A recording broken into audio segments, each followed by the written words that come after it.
You have Patrick Findaro here, co-founder at Vetted Biz. Excited to have on Jay Nutting, who's a franchisee of DreamMaker Bath Kitchen in Wisconsin. Jay, thanks so much for joining today. Yeah, appreciate it. Thanks for having me.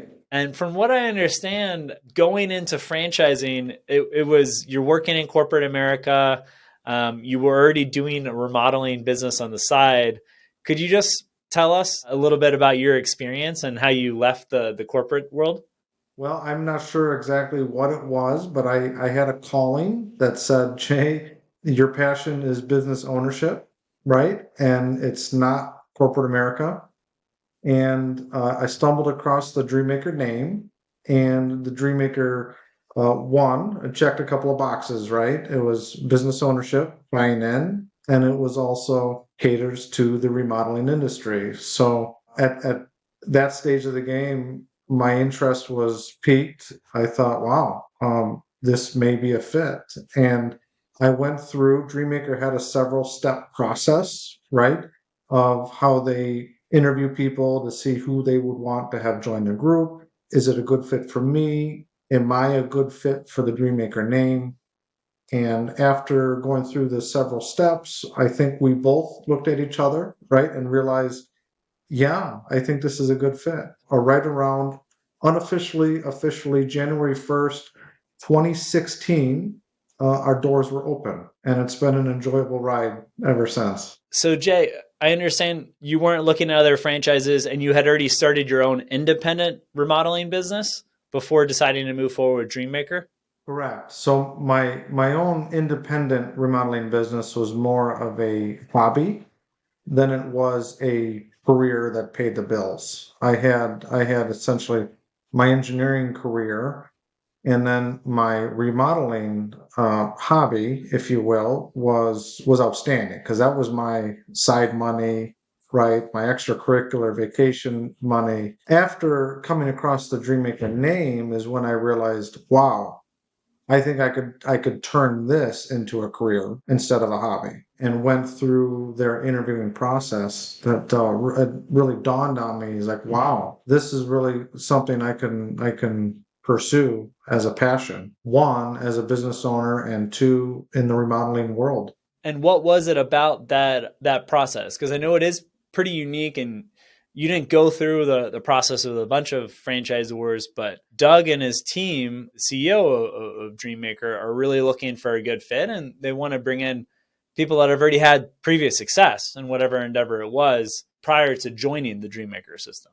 Correct. And I think to add to that, what really intrigued me about the DreamMaker model is I was able to, with success, able to develop a business such that I could slowly phase myself out. Because one thing in the remodeling industry, I think your contractors typically work very hard, right? They're very hard workers. They work 7 days a week, they work 20 hours a day, and their business is truly 100% reliant on them. And if something were to happen to them, their company dissolves. And what really turned me on to the DreamMaker way, like I mentioned, is they have a model that, if followed right, is you can, I guess, grow a company to the point where you can start pulling yourself out and you can start removing hats of your value to the company, so to speak.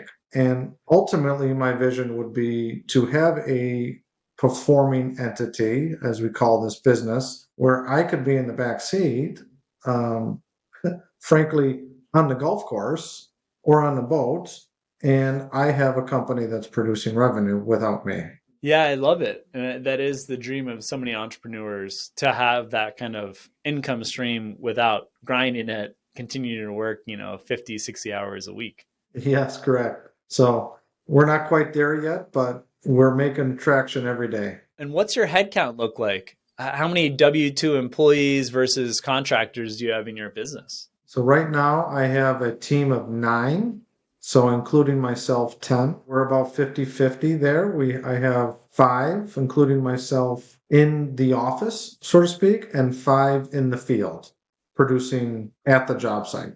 And are your roles your time and focus more spent on the actual operations or more spent on sales and procuring new clients? Great question. I'm in that transition right now where I'm starting to relieve some of my sales time, if you will, and it's more CEO type activity, general manager type activity, working on the business, which is really where I want to be. And I understand you might be expanding, potentially going into other territories. That is something we're looking at now. We have a small town, actually city, that's close by within about a 35-minute drive, and we're looking to potentially have a satellite office there. Something that's a little different, not necessarily a second business, but really just a satellite office where we still have a main hub here where we're at is our main major operation, but then looking at a satellite facility. Yeah. And really the main reason there is, in theory, is will I be able to expand our territory a little bit without really taking on the overhead of a whole second operation. That makes sense. I'm sure there's a lot of synergies between, will be a lot of synergies between the operations. Correct. With a lot of times with the same team too. I think what we were looking at that is we could rotate some of our time. Maybe it's my turn. Jay's going to be at the satellite office on Thursdays, and maybe somebody else takes Fridays, for example. So you've had your business now for about 8 years. What have been some of the hardest parts of being a business owner? Honestly, I think the hardest part in terms of mental and physical energy was about the first 2 years, really 18 months, the first 18 months. Because when we started, it was truly a ground up. I did not roll in existing business. I didn't roll in existing clientele. It was truly a ground zero startup type, and it took time. It took time and it took a lot of energy. And I was at a period where I had all the hats on, right? I was the carpenter, I was the office manager, I was the accountant, I was the salesperson, anything you could think of, that was me.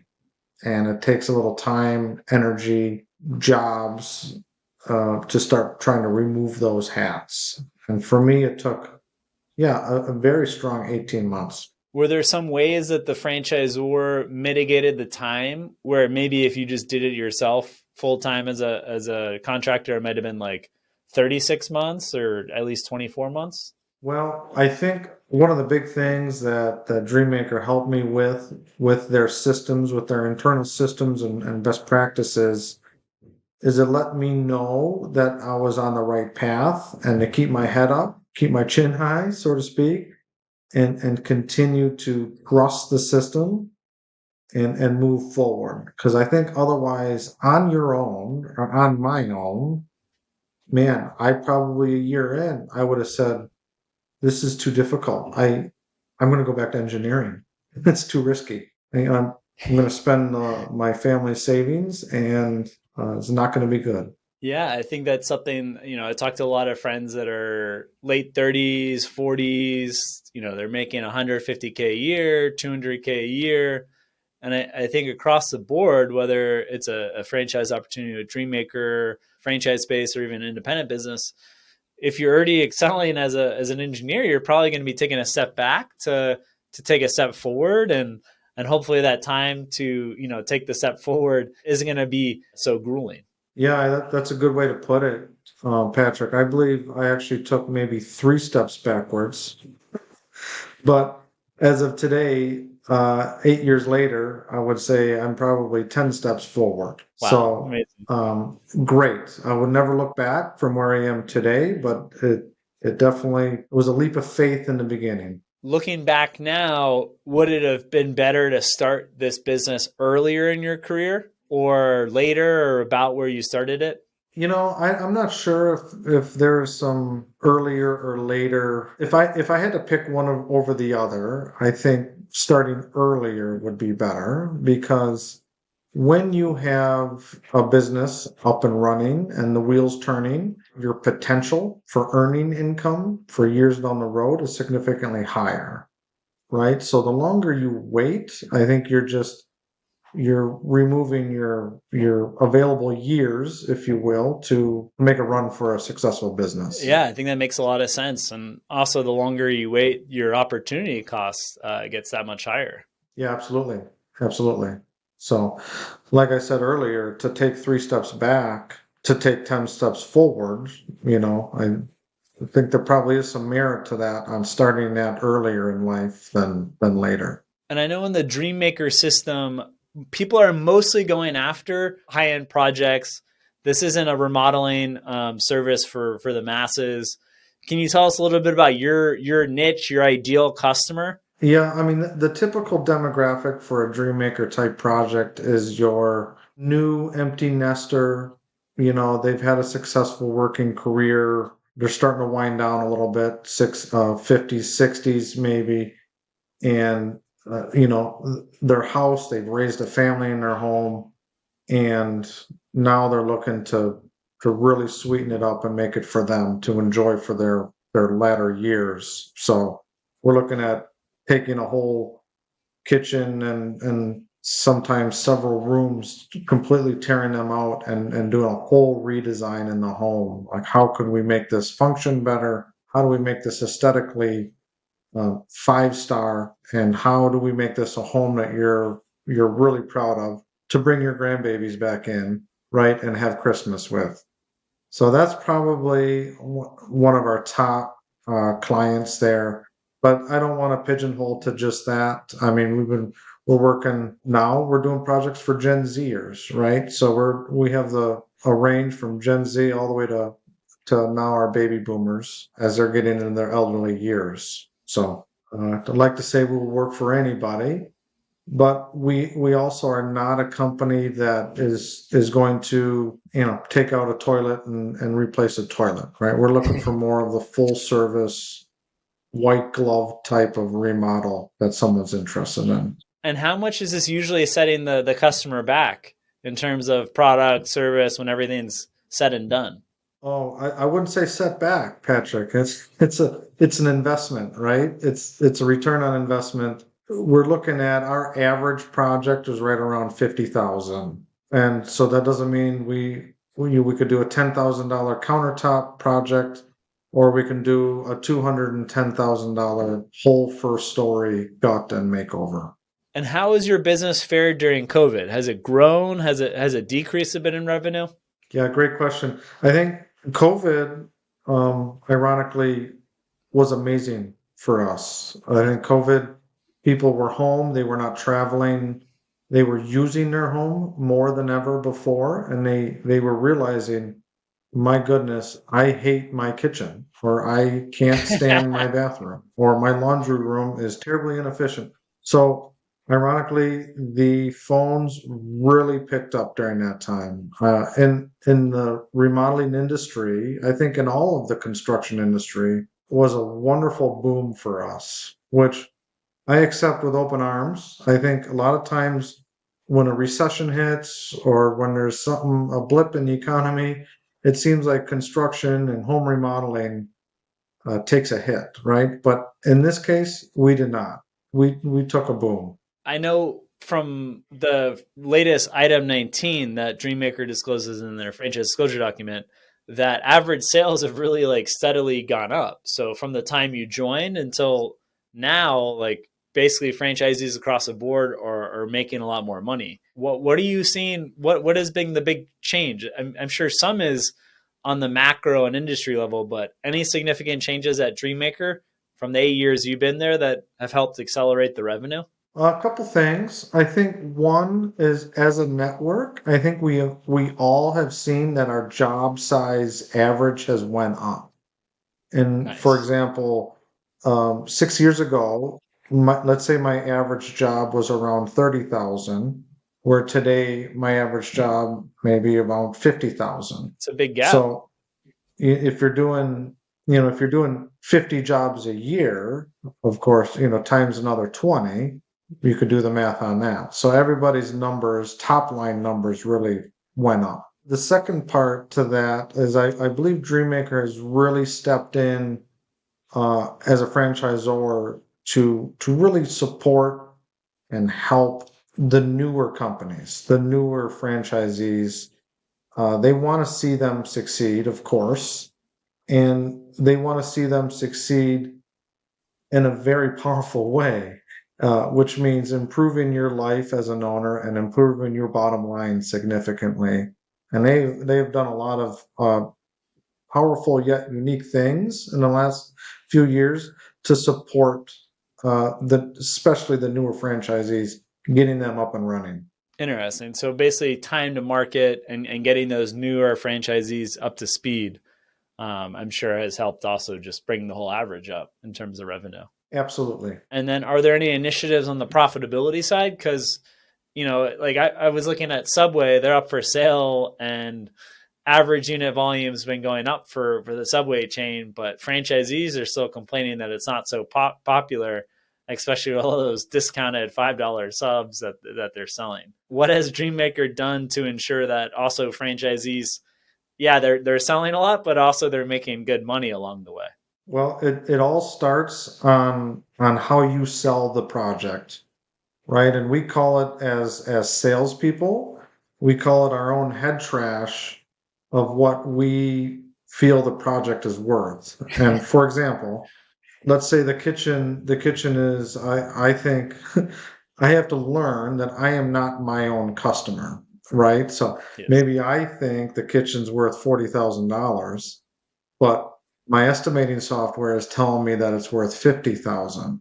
Either way, my customer is going to know that they're spending a significant amount of money, and I need to sell that project at 50,000 and not get in my own head and give them a discount because I have a big heart and sell it for 40. That's a big part of it that we talk about as a group, is selling at margin all the time, period. So if you're selling at margin, then when you're producing, you're that much more ahead of the game, knowing that there's money in that job, and also knowing that if done right, there's money to keep after that job is done. And what are you seeing in terms of the referral side? Like, I guess what percentage is your business is referrals versus organic and Google Ads, et cetera?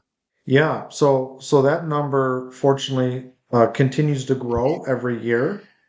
Of course, in year one, I didn't have too much of a client list Yeah.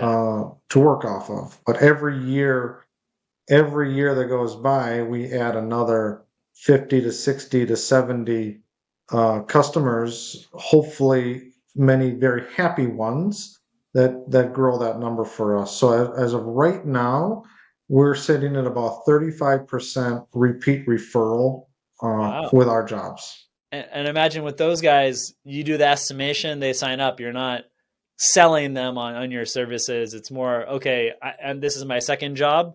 I trust you. Jay did a great job, your team in the past. Or you're coming from a warm referral and they're just more ready to go than if it's just some random guy that found you on the internet.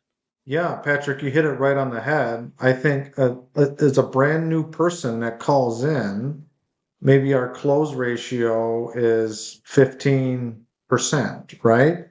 But a repeat referral, maybe our close ratio on that lead is 90%. So yeah, we want Wow. those.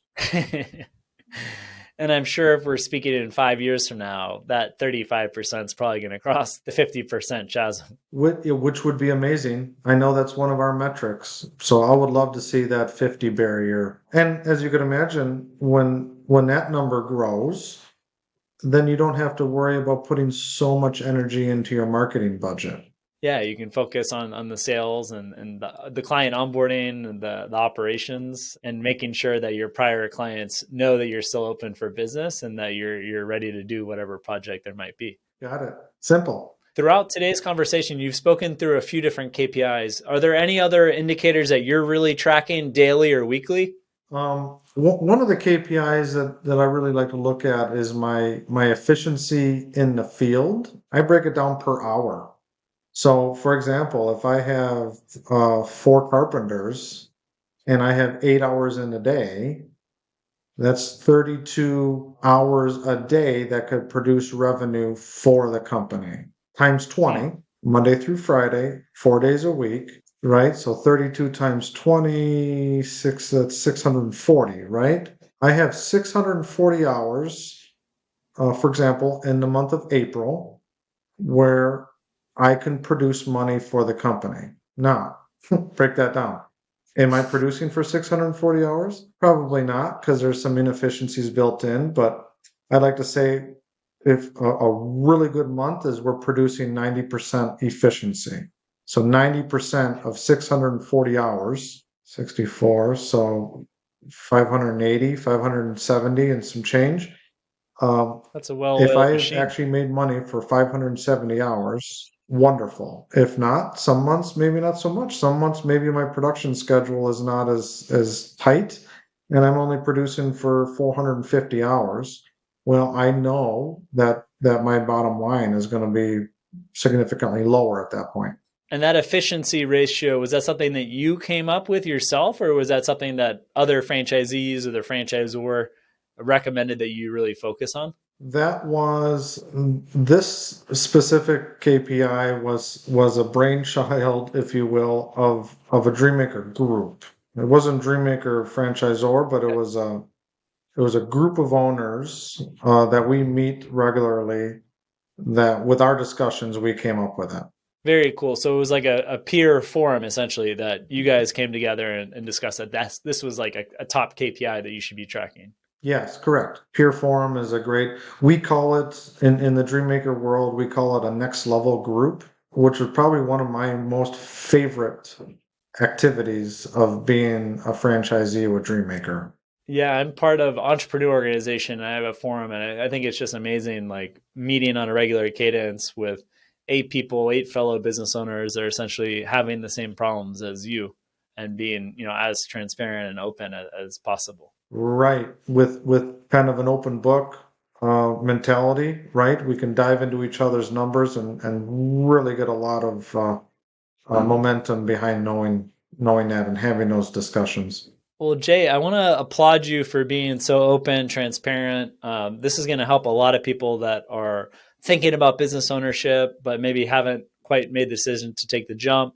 Do you have any advice for yourself, and what you had learned that you wish you knew going into entrepreneurship, or those listeners that are would-be entrepreneurs working in an engineering company, working in tech, working at a large multinational? Well, one piece of advice I give, because sometimes I take phone calls for franchisee perspectives, people that are going through the interview process. And one of the pieces of advice I give is just because you're looking to join a franchise does not mean you get to hit the easy button and life is going to be simple and you're going to be wealthy. That's actually far from the case. Is it's still going to take a lot of your own leadership and your own energy really to make that vehicle happen. That resonates with me because I do always advocate that 90% plus of franchises really require a very active owner operator willing to put in 40 plus hour weeks, at least for the first 2 years. Yeah, and I have now lived that. So I believe that 100%. Jay, was there another item before we let you go? And again, really appreciate the time that you've given today. No, I'm happy. I hopefully this is some good information for people listening in and new prospective business owners and entrepreneurs. Jay, again, I want to thank you for your time and really appreciate joining us today. Patrick, I appreciate it. Thank you.